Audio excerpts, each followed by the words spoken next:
Questions et réponses.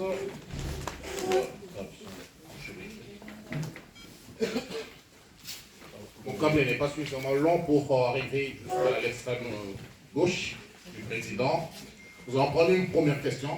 Le président a été tout à fait explicite par rapport à nos préoccupations.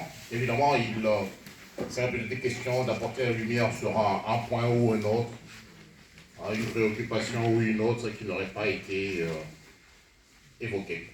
Alors, la première question. S'il n'y a pas de question, on passe à autre chose. Oui, madame. Alors, on se présente, on dit qui est, et puis on pose sa question. Si éventuellement on appartient à un organe de presse, on les cite. Oui, bonsoir tout le monde. C'est Marie Curie, correspondante de Télé50. J'aimerais savoir, j'ai une préoccupation. Donc, en venant ici, j'ai vu une dame qui a quitté Kinshasa, qui est venue à cause... donc, elle a un visa de plus de 2 mois. Elle est venue parce qu'elle était malade. Donc, elle a quitté le pays avant les débuts de l'enrôlement. Et elle pose la question de savoir si elle peut venir se faire enrôler ici. Mais elle n'est pas résidente ici. Voilà ma question, ma préoccupation. Voilà. Merci. En ce qui est ça, le président a déjà répondu à cette question. Je vous en prie, président. On va prendre un package de questions, 2, 3, et puis le président va réagir par rapport à ça. Une deuxième question. À ma droite, il n'y a plus personne. Oui, vous pouvez venir là, s'il vous plaît.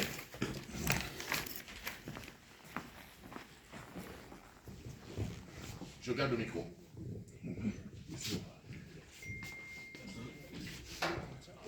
Bonjour à tous. Bonjour, président. Bien que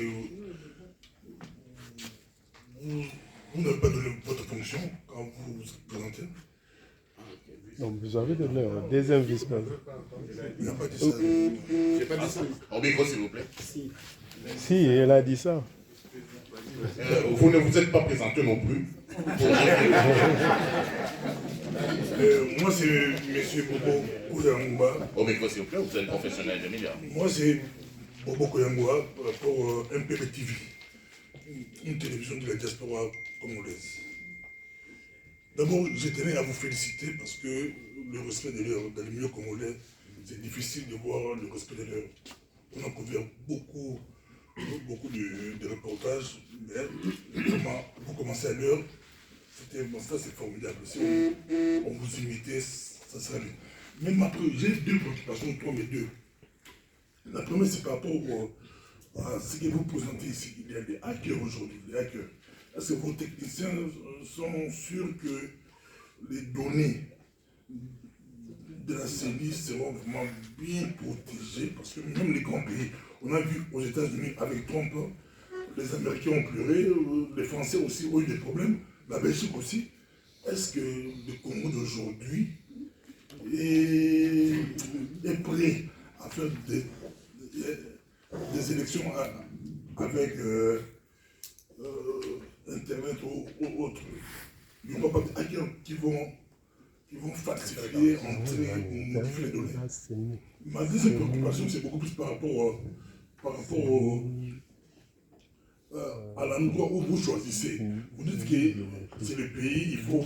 Si on parle, par exemple, les États-Unis d'Amérique, c'est grand. Est-ce que tous les Congolais qui sont Californie, Colorado, vont venir voter à Washington? C'est compliqué, c'est extrêmement compliqué. Pourquoi n'est pas comme il y a... Et rédacteur en chef de Necha Africa. Alors, ma préoccupation, c'est que je vous remercie d'abord, monsieur le deuxième vice-président, parce que vous avez évoqué le problème des Congolais dans les centres de déplacés. Mais je crois que vous avez oublié un petit détail qui est le sort des Congolais dans les cités occupées. Ça, c'est ma première préoccupation. Des deux, en ce qui concerne votre présence ici, comment évaluez-vous le travail effectué avec l'identification et l'enrôlement des Congolais? Combien de Congolais vous avez déjà enrôlés? Et l'estimation pour la fin de l'opération. Alors, dernière préoccupation,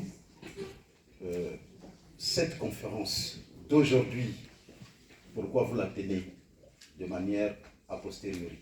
Merci. À vous, Monsieur le Président. Oui. Bon, ce sont des échanges. Hein?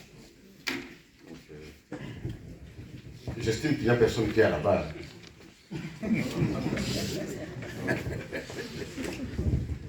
Non, merci.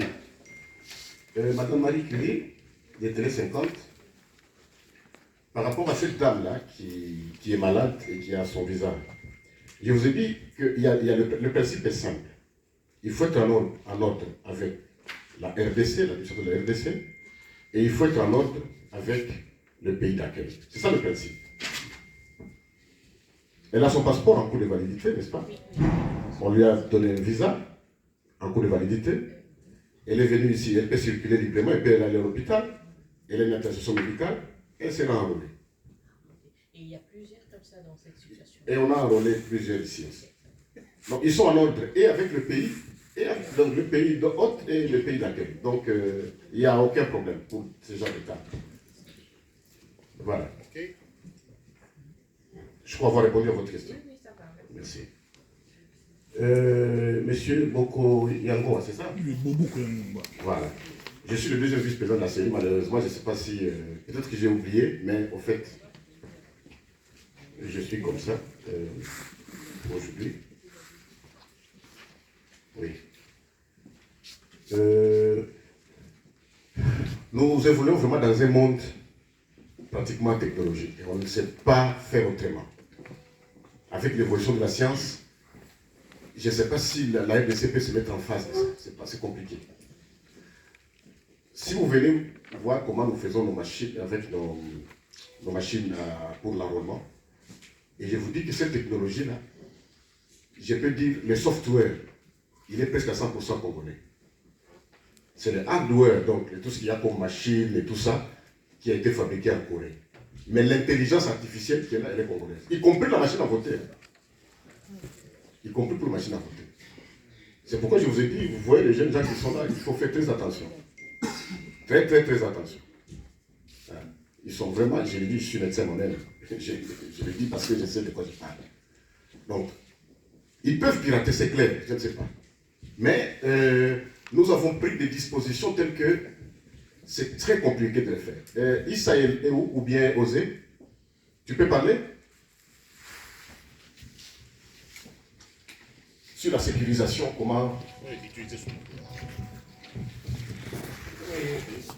Merci beaucoup. Moi, c'est M. Biringo Issa. Je suis superviseur des développeurs de logiciels de la CENI.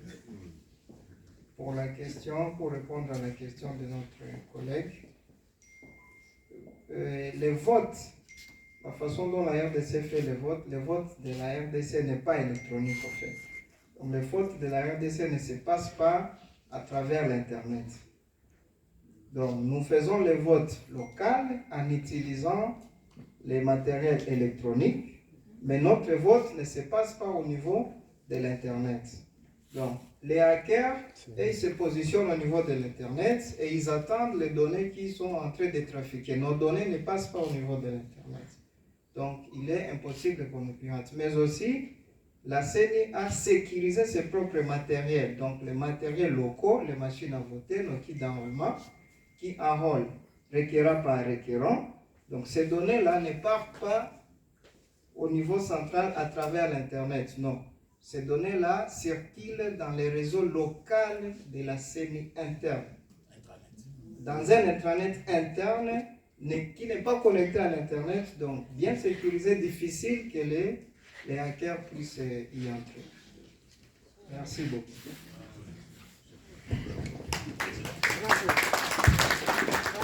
Voilà, je ne pouvais pas répondre, vous voyez, c'est très jeune et calme.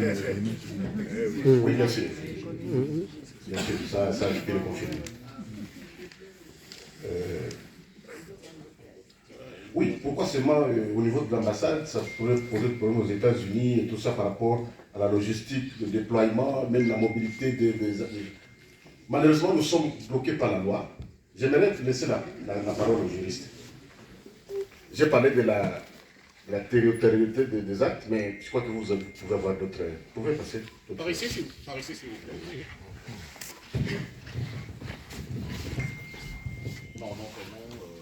Merci beaucoup. Je suis Noël Moulimbi, conseiller juridique à la Commission électorale nationale indépendante. Alors, le principe est celui évoqué par son Excellence, Monsieur le deuxième vice-président. C'est la territorialité. En fait, nous ne sommes pas en République démocratique du Congo pour poser nos actes n'importe où, au regard du principe de la validité due à ces actes-là. Raison pour laquelle la loi, qui n'est pas l'œuvre de la CENI exécute la loi qui a été votée au Parlement. Le Parlement a décidé que l'enrôlement se fasse sur les territoires de la République démocratique du Congo. Par extension, lorsque nous sommes à l'étranger, le territoire, c'est l'ambassade ou la représentation diplomatique. Ça, c'est le principe. L'autorité a rappelé, il peut y avoir des accords entre deux États pour justement, par extension, considérer les autres lieux autres que l'ambassade, tout comme les représentations diplomatiques, comme des éléments de complémentarité de ce qui fait entendre par ambassade ou représentation diplomatique. Ces endroits, une fois désignés et localisés, doivent être compris comme des extensions des ambassades installées à l'étranger, comme les territoires congolais. Ça dépendra bien sûr des accords entre gouvernements. Merci. Les juristes à parler.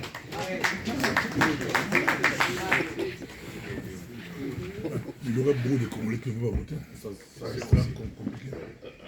Non, j'aimerais justement vous faire noter l'expertise des jeunes gens qui nous entourent.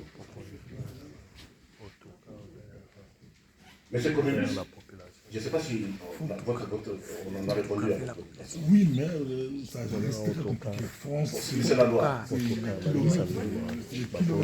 fond de la loi est dure. le Canada, États-Unis, ce sera compliqué. Ça peut être 50 euros la Bon, voilà. Monsieur le Premier ministre. S'il vous plaît, là on commence à dérailler un tout petit peu, on peut revenir sur le Nous ne pouvons rien faire. En fait, nous sommes une institution technique. Technique, tout simplement. On nous dit de faire ça, nous faisons. Nous ne pouvons pas aller en dehors de là, ce n'est pas possible. Monsieur le Premier ministre, vous avez dit comment nous pouvons faire pour enrôler les gens qui sont dans les sites occupés, c'est un problème très important. Je viens de Goma, je crois que j'étais là il y a 2 semaines, je crois que vous avez vu l'élément. Je suis allé jusqu'à quelques kilomètres des zones occupées. Le problème est très compliqué. Nous avions eu à en discuter au niveau de la plénière avec nos experts. Je vais vous donner un cas de figure. Je prends c'est beaucoup plus au nord Kivu et à l'Ituri, mais beaucoup plus au nord Kivu. Surtout Rutshuru et Masisi. À supposer par exemple, parce que ceux qui occupent presque 70% de Rutshuru, ce sont les Rwandais. À supposer que la CENI disait, nous allons enrôler dans les Rutshuru. Alors, les gens diront, ah voilà, vous irez enrôler les Rwandais. Parce que c'est le M23, c'est les Rwandais qui occupent les Rutshuru.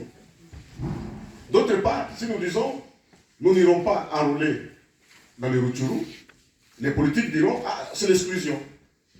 Et même les Rwandais et les Burundi disent, voilà, qu'est-ce qu'on vous a toujours dit? Les Congolais excluent toujours les rwandophones.